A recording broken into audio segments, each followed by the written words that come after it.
용인 수지 보게 되면 일단 신분당선으로 강남 접근성이 굉장히 우수하고요. 용인 수지에서 지하철 타면 아마 한 20분, 25분이면 아마 강남역으로 갈 수가 있습니다. 판교 테크노밸리 좋은 직장이 있고 학원, 학용가, 학교, 교육시설 좋고 편의시설도 좋은데 무엇보다도 15억 원 이하가 요즘 기준이잖아요. 대출이 워낙 강화되다 보니까 네. 15억 아래에 이렇게 주거 인프라가 많은 곳들을 찾다 보니까 용인 수지가 원픽으로 일단 된 것 같고요.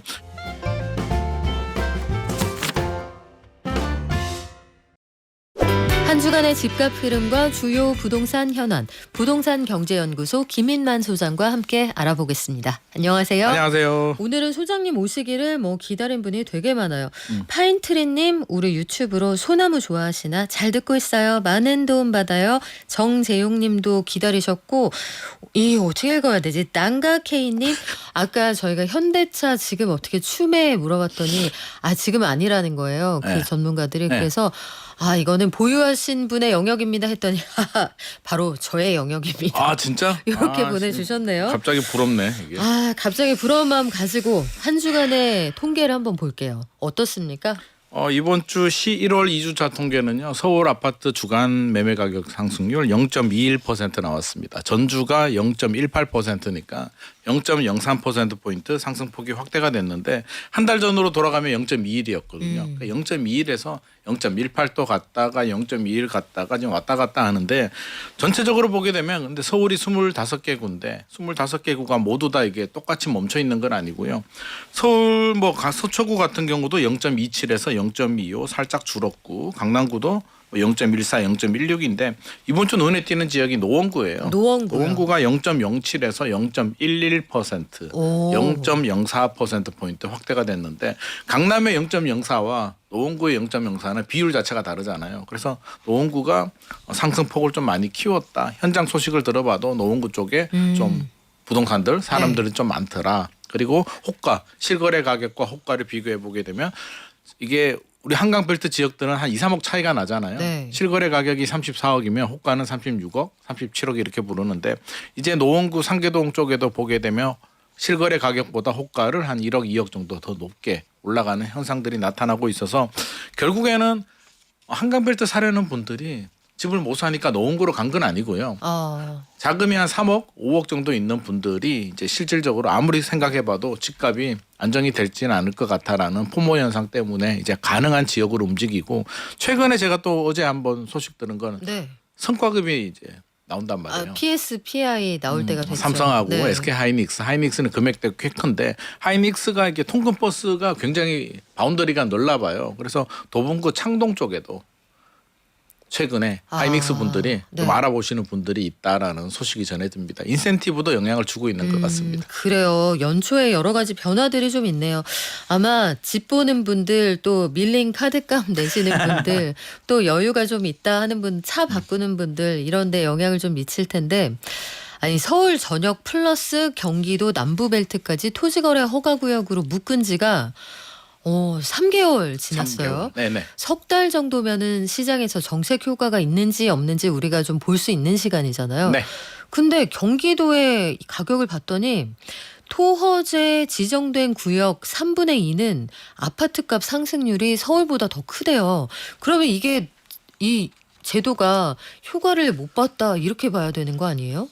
이걸 효과를 못 봤다고 할 수도 있고요. 일각에서는 그거 안 묶었으면 더 올라가지 않았냐? 라고 이제 이야기를 할 수도 있는데 어떻게 됐든지 기대보다는 효과가 좀 미흡한 것 같습니다. 앞서서 제가 노원구 얘기를 했잖아요. 노원구가 11호 대책 발표될 때만 하더라도 이게 무슨 소리야. 우리 동네 왜 규제하고 그래. 라고 해서 반발의 목소리들이 굉장히 많았고 청와대 정책실장께서도 이거 좀 고려해봐야 되는 거 아니냐라는 말씀을 하셨는데 지금 집값 올라가는 거 보니까 이제 고려는 안 할 것 같습니다. 그러면 규제를 했음에도 불구하고 이제 실수요자들이 움직이면서 집값이 올라가는데 11호 대책 발표 전 10주, 발표 후 10주를 나눠서 이제 비교 분석을 해보니 경기 지역 아파트 누적 상승률이 0.66에서 0.93%로 오히려 올라간 거로 나왔습니다. 규제 지역 지정하니까 오히려 더 올라가 버렸고요.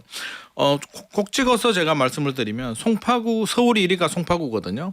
3.63% 누적 상승률이 그러니까 그 규제 11호 대책 발표되고 10주간 A 누적 상승률이 송파구가 규제가 뭐 여전히 있음에도 네. 불구하고 1인데 경기도 12곳이 2.51%예요. 평균이 평균이 서울 평균이 1.9이니까 서울 평균보다 경기도 규제 지역 묶은 지역들이 오히려 더 많이 올랐다는 거고 경기도에서 눈에 띄는 지역이 용인 수지입니다. 4.25%.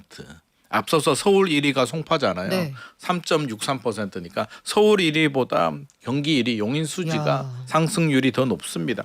많은 분들이 좀 의아해할 수도 있습니다. 네.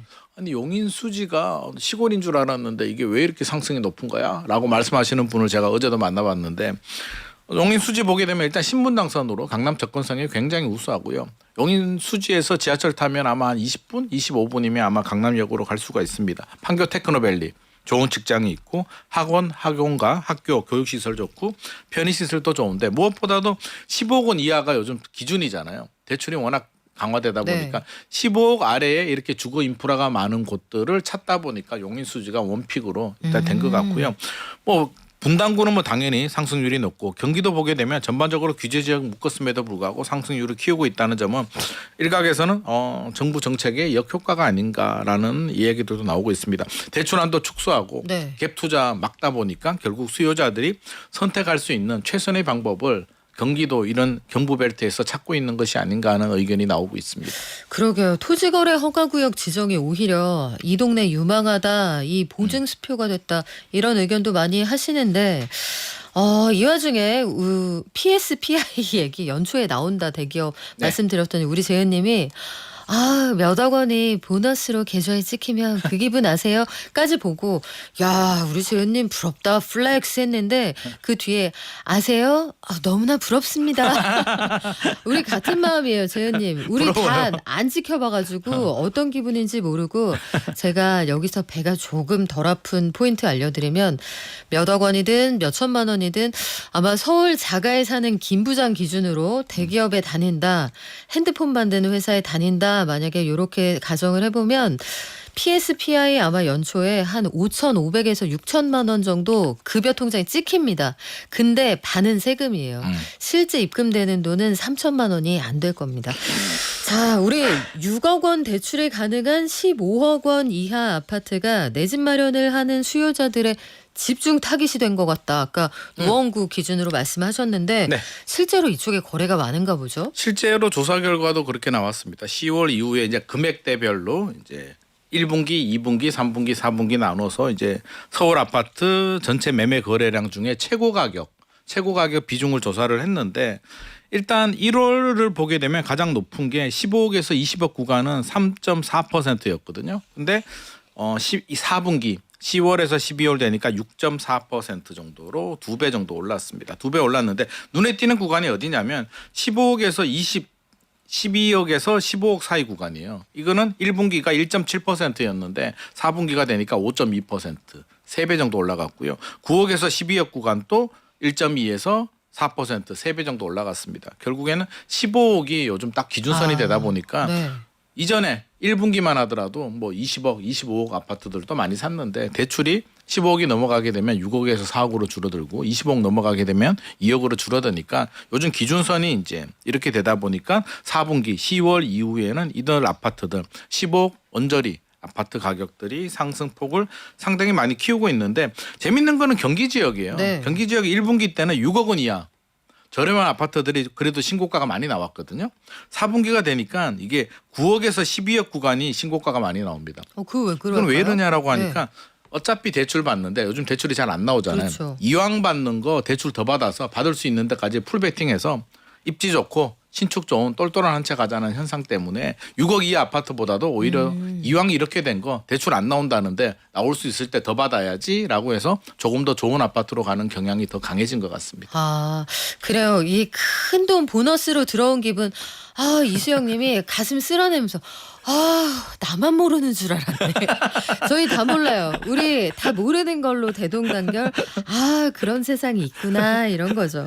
아니 근데 대출하고 토지거래 허가구역 규제가 이게 사람을 사실 되게 불안하게 한단 말이에요. 맞습니다. 한쪽에서는 아 그래 저쪽은 너무 과열이니까 규제해야지 하는 의견도 있지만 규제를 한다는 건 바꿔 말하면 급등한다는 얘기니까 네. 사람들이 참 불안했는데 서울 생애 첫집 매수 비중이 11년 사이에 최고치를 기록했다 이런 통계가 있군요. 네, 앞서서 이제 우리 뭐 대기업 뭐 인센티브 같은 경우는 사실 뭐 부럽기는 해도 어차피 나하고 다른 길이니까 우리가 인정을 하는데 집이라는 건 나의 선택에 따라서 전혀 다릅니다. 그래서 내 친구가 인센티브를 많이 받았다 그러면 솔직히 뭐 그 기분이 나쁘진 않아요. 그냥 부럽기도 하고 밥 한 끼 얻어 먹으면 되는데 그렇죠. 한방 쏴 이렇게 되는 친구가 거죠. 집을 하나 사서 집값이 올라갔다 그러면 이게 상황이 달라집니다. 나도 살 수가 있었는데 그냥 선택의 문제였는데 결과가 달라지기 때문에 상당한 뭐 불안감을 느끼는데 이걸 포모 현상이라고 하거든요. 피오버 미싱아웃 나 혼자 뒤떨어질 것 같은 네. 두려움을 느끼는데 결국에는 이런 벼락거지가 될 것 같은 두려운 마음에 생애 최초로 집 사는 분들이 늘어났다고 합니다. 대법원 등기정보광장에 따르면 작년에 집합 건물 사신 분이 16만 명 정도 되는데요. 네. 생애 최초 분이 6만 명 정도 된다고 합니다. 38%. 집 산 사람들 중에 거의 40% 정도가 지금까지 집을 사지 않은 최초로 집을 사신 분들이라는 건데 주로 이제 30대들이 좀 많이 있습니다. 그러면 왜 이분들이 이렇게 생애 최초 돈이 많이 없을 텐데 어떻게 샀을까? 당연히 포모 현상이 있는 거고요. 두 번째는 정책적인 지원이 있습니다. 지금 또 규제 지역 안에서도 LTV 대출 한도가 40%가 나오는데 생애 최초는 70%까지 풀어주거든요. 그러다 보니까 지금은 유일하게 대출을 받아서 집 살 수 있는 층이 생애 최초입니다. 아. 혜택을 받는 층. 일종의 특혜입니다. 특혜. 그래서 특혜 받는 이런 분들 때문에 이제 내 집 마련하시는 분들이 늘어나고 있고 아마도 삼성, SK 인센티브 받는 분들 중에서도 30대 분들이 아마 좀 많이 움직이지 않을까 생애 최초 활용해서 인센티브 받고 이렇게 내 집 마련하지 않을까 생각을 합니다. 아까 저희가 그 똘똘한 한 채의 세제가 달라질 수도 있다고 합니다. 요거 잠깐 전해드렸는데 우리 장특공제라는 게 대표적으로 집을 사서 오랫동안 안 팔고 가지고 계시면 나중에 팔 때 양도세를 획기적으로 줄여주는 그런 제도잖아요. 그렇습니다. 근데 이게 좀 바뀌나요? 이게 이제 논의 단계입니다. 논의 단계. 장기 보유 특별공제 같은 경우는 우리가 집 하나 가지고 있으면은요. 2년 보유 규제 지역은 2년 거주하게 되면 양도소득세, 양도차익이 비과세를 해주는데 다 해주는 건 아니고요. 12억까지만 해줍니다. 그러면 집값이 한 50억 정도 되면 사실상 비과세 혜택은 그렇게 크지 않거든요. 그러면 30년 전에 사서 돈이 집값이 많이 올랐는데 세금을 한 뭐 20억 내라고 하면 그 누가 내고 팔겠습니까? 그래서 장기 보유 특별공제가 그때 글로벌 금융위기 때 만들어졌는데 집을 10년 보유하게 되면 이제 80%까지 이제 할인해 주는 건데 문재인 정부 때는 이렇게 만들었습니다. 10년 동안 보유하면 40% 깎아주고요. 10년 동안 거주하면 또 40%를 깎아줍니다. 그래서 지금은 이 제도가 이제 자리를 잡았는데 최근에 나오는 이야기가 아니 그래도 고가 아파트 한 채 가진 사람도 돈이 많이 남았는데 너무 많이 깎아주는 거 아니야? 네. 라고 해서 이거를 좀 혜택을 줄여야겠다라는 게 최근에 정부에서 논의가 되고 있는 거고요. 보유기간 40%는 인정해 주되 거주기간 40%를 금액에 따라서 최대 10%까지 줄이는 방안이 지금 논의를 하고 있는데 고가 아파트 가지신 분들은 이제 좀 출렁출렁 되죠. 마음이 아니 이렇게 줄이면 우리는 팔지 말라는 건가? 여러 가지 의견들이 나오는데 최근에 그 5월 9일이 일몰제잖아요. 다주택자 양도세 중과세. 네. 이게 맞물려 가지고 세금 관련해서 지금 의견이 굉장히 좀 분분한 상황인데 오늘 또 대통령께서 네. 또 한 말씀 하셨더라고요. 아, 그거 같이 안 그래도 해석을 좀 해봤으면 좋겠는데 네. 처음에 큰 제목으로 봤을 때는 주택 정책에 세금으로 집값 잡는 정책은 안 한다. 네. 그러면은 아닌가 했는데 강론으로 보니까 다만 선을 넘는 집값의 흐름이 보일 경우에 세제가 가용 가능한데 네. 동원 안 하는 건 또 합리적이지 않다. 이게 네. 무슨 뜻이에요? 그러니까 이게 보고 다들 이게 뭔 말이요? 뭐 이런 얘기들을 많이 예. 하는데 저는 느낌이 와이프가 나 옷 사도 돼? 라고 하면 나는 당신이 행복했으면 좋겠어. 뭐 이렇게 얘기를 하면 사라는 거예요? 안 사라는 거예요? 뭐 이런 얘기. 언니들은 보통 사실 때 조금 더 행복해지시는 것 같은데. 근데 이제 그렇게 얘기를 하죠. 카드 값은 많이 안 나왔으면 좋겠어. 뭐 이렇게 이제 얘기를 하는 건데 선은 넘지 말아줘. 라고 이제 얘기를 하는 것처럼 네. 집값이 많이 올라가게 되면 세금 규제할 수도 있다. 근데 지금까지는 일단 고려는 하지 않는다. 그러니까 한마디로 어떤 법을 개정해서 네. 세금을 중과세하는 부분에 대해서는 최대한 신중하겠다라는 의미로 저는 해석을 했고요. 단 일몰제 있잖아요. 5월 9일. 이 부분에 대해서는 가만히 있으면 이제 일몰이 되는 거잖아요. 없어지고 중과세가 부활하는 부분에 대해서는 다주택자, 양도세, 중과세에 대해서 네. 이 부분에 대해서는 정부가 어떤 중과세를 하는 건 아니고 우리는 아무것도 안 할 거야. 그냥 가만히 둔다. 있을 거야. 가만히 두면은 그냥 중과세가 되니까 이게 흐름이야라고 아마 맡겨두지 않을까라는 생각을 최근에 합니다. 왜냐하면 이게 효과가 5월 9일이 중과세가 된다? 그러면 아마 12월 정도는 미리 언지를 해줘야 확실한 시그널을 줘야 팔 사람들은 파는데 이렇게 시간이 흘러가 버리게 되면 팔 수 있는 타이밍을 놓쳐버리게 되거든요. 그래서 그냥 흘러가겠다. 대통령 말씀은 결국에는 많이 올라가면 세금 더 강하게 때릴 수도 있어. 중과세 나올 수도 있는데 일단은 공급에 좀 집중을 하겠고 일단 너희들 선 넘지 마라는 경고로 저는 받아들이고 있습니다. 그러면 지난해까지의 상승분은 아직은 선이 안 넘은 걸로 간주하겠다. 아직은 대출 규제 정도로 막을 네. 수 있다. 그리고 공급 대책으로 충분히 할 수 있다라고 생각을 하고 있는 것 같습니다. 그래요. 요거는 정책의 강론이 좀 나와 봐야 구체적으로 정부가 어떤 심중을 가지고 있는지 알 수 있을 것 같은데 서울에서 공급 부족하다 이런 얘기 참 많았잖아요. 네. 서울의 관악구 역시 여기 사람들 참 많이 사는 밀집 지역인데 신림 7구역이 서울시가 지원을 하고 10년 만에 재개발을 재개한다는 거 보니까 하다가 말았다가 다시 하나 봐요. 네네. 근데 여기가 어떤 지역입니까? 동으로 치면 몇 동 뭐 어느 지역이에요? 신림 7구역이 이게 어디냐면 이게 목골산이라고 이게 산이 있습니다. 산 자락에 경사지에 노후 주거 지역인데 2011년도에 정비 예정 구역으로 지정이 됐는데 사업이 잘 안 됐습니다. 왜냐하면 이게 경사지다 보니까 일종 일반 주거 지역이거든요. 용적률이 170%밖에 나오지 않습니다. 그러다 보니까 솔직히 강남이면 이렇게 나와도 어떻게든 추가 분담금을 더 내고 할 수도 있는데 관악구의 산 자락에 원주민들 같은 경우는 추가 분담금을 낼 수 있는 여력이 되지 않기 때문에 사업이 진행되지 않습니다. 그런데 서울시에서 최근에 1종 일반 주거지역을 2종 일반 주거지역으로 좀 올려줘서 용적률을 215%로 좀 올려줘서 1,402가구로 이제 할 수 있는 안을 정비구역 지정이 됐고요. 여기에 뭐 사업성 보전 개수를 최대한 올려주고 공공 기여를 좀 줄여줬어요. 그래서 일반 분양이 기존보다 40가구 정도 더 나올 수 있게.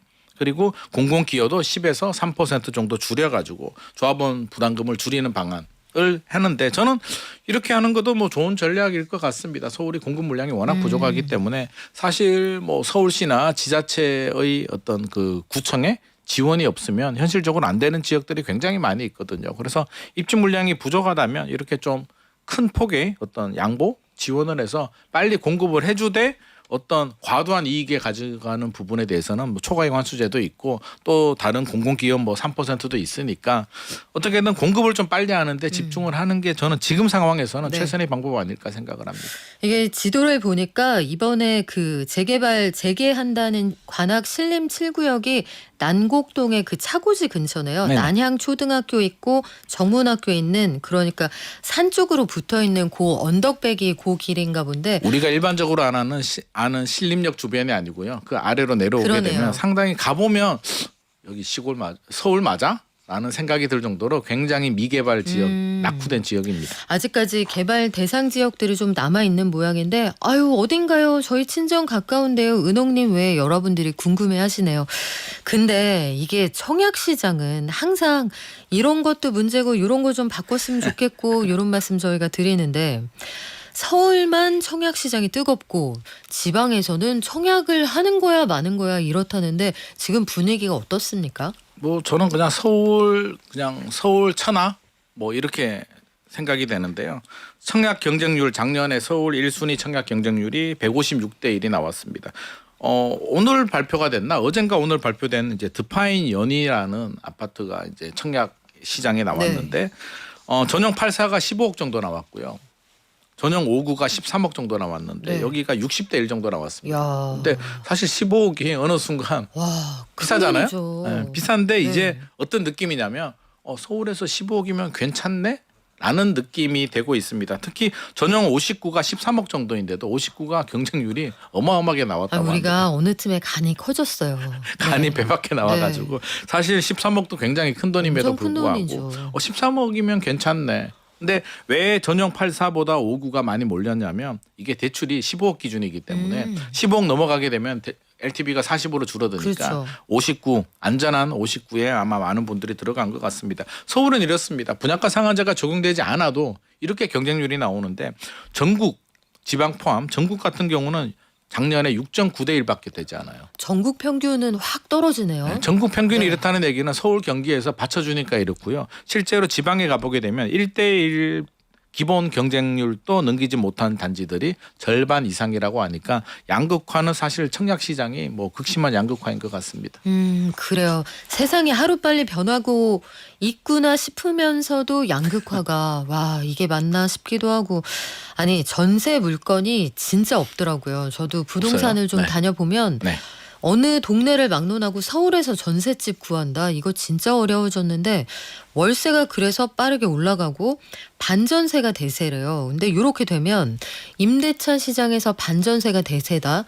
서민들이 내 집 마련하기가 어떻게 더 괜찮아지는 거예요? 더 어려워지는 거예요? 어려워지지 않겠습니까? 그러니까 한마디로 이런 겁니다. 이제 전세금을 냈는데 전세금을 올려줄 대출이 안 나오다든지 돈이 부족하다 보니까 이제 나머지 돈에 대해서 월세를 내야 되니까 뭐 보증금 5억에 월 50만 원 이렇게 나오는데 우리 삶이 그렇잖아요. 학원비도 내야 되고 또 용돈도 써야 되고 여러 가지 생활비가 있는데 거기에 50만 원, 100만 원 이렇게 들어가게 되면 상당히 부담스럽습니다. 이 비중이 점점 늘어나고 있다는 건데 준월세 그러니까 보증금이 있고 월세의 보증금이 한 240배 이하를 우리가 준월세라고 하는데 네. 이게 2022년에 보증금이 평균이 9천만 원 정도, 9,900이니까 1억 정도에 월 128만 원 정도 냈는데요. 2025년이 되니까 1억 1,300만 원에 149만 원까지 올라갔습니다. 그러니까 3년 만에 거의 한 30만 원 정도 올라갔죠. 그래서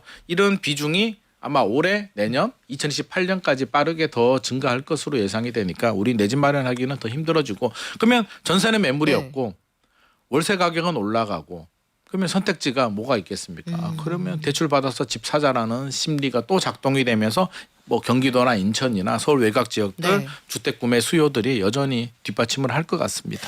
네, 오늘 말씀 여기까지 듣겠습니다. 지금까지 부동산 경제연구소 김인란 소장과 함께했습니다. 고맙습니다. 감사합니다.